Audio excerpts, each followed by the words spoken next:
I went to Las Vegas for Thanksgiving, because nothing says family time. Like gambling and hookers on the street. It is funny because my parents love Vegas. My parents are like well into their 60s, and all they want to do every weekend is just like, let's just like go to Vegas, which I'm down with as long as they pay for my plane ticket. So we were there, and it was the last day. We were walking through the casino. I was walking next to my father, and he was like, Jordan, I'm really upset. My streak ended. My winning streak, as he calls it. He always talks about this. Every time anybody asks about Vegas, he goes on and on about his winning streak. He never wins money in Vegas. But every time he goes there, he gets approached by a prostitute. Oh, wow.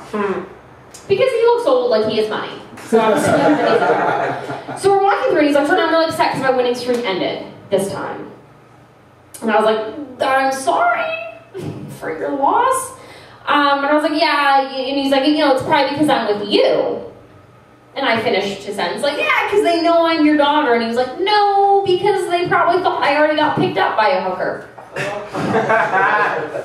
Like, did you just call me a slut, Dad? Although I was pretty psyched that anyone could have mistaken me for a slut, because usually I wear dinosaur t-shirts. So, thanks, Dad, that's a compliment. It was better than the Thanksgiving before then, because the Thanksgiving, what was it, like 2 years ago I went home for Thanksgiving, and as most people do, you go out to the local bars to try to run into people you went to high school with to see who got fat. That's really all that I don't want to know who's successful. I don't need to know that. I want to see the people that I'm doing better than. And so I went out to the local canteen, if you will, and I saw my old prom date, which was really exciting. Here's the backstory. I kind of bullied my friend Ben into making his friend Skylar, not a lesbian, he was a man, to ask me to prom.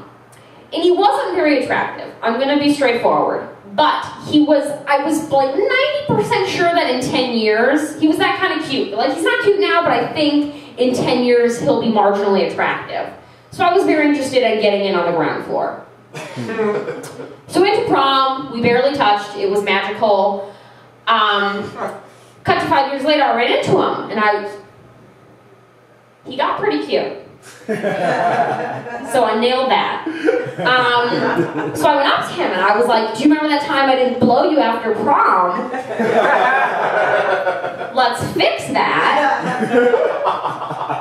And he was like, great to see you. Just to let you know, I am now a priest. Yeah, that actually happened. That's not like a bit. That was my life.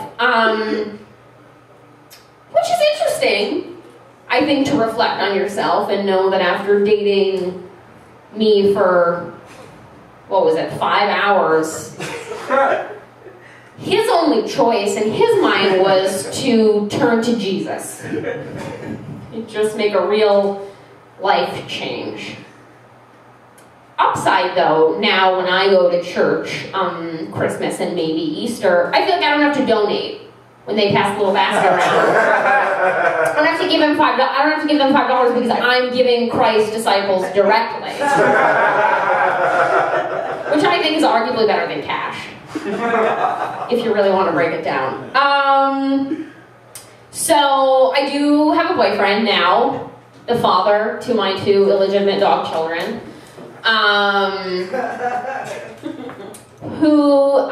He's adopted. Let's be straight. He's adopted, which is really awesome because there are a lot of like codependency issues, which I think bode really well for the longevity of our relationship. Because he's very much like a rescue dog that like found a new responsible mommy, so he's like very loyal. Like, oh, you feed me and pet me, great. I'll lick you. It was dirty. I felt inappropriate. I don't really do dirty stuff like that. That was gross. But I do have to watch what I say, because with adopted people, there are a lot of landmines. A lot of sensitive issues. Because, they didn't have the things normal people had growing up, like love and affection. So, like, every time I get off the phone with my mom, I always, like, bitch about how she's, like, always, like, up my ass and, like, always in my business.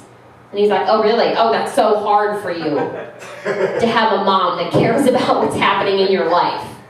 That must be a real struggle for you. Yes, it is, thank you. And then one time I was like, you know what, it is true they say there are millions of people in the city. You know, but you know, you can feel like you can feel so alone.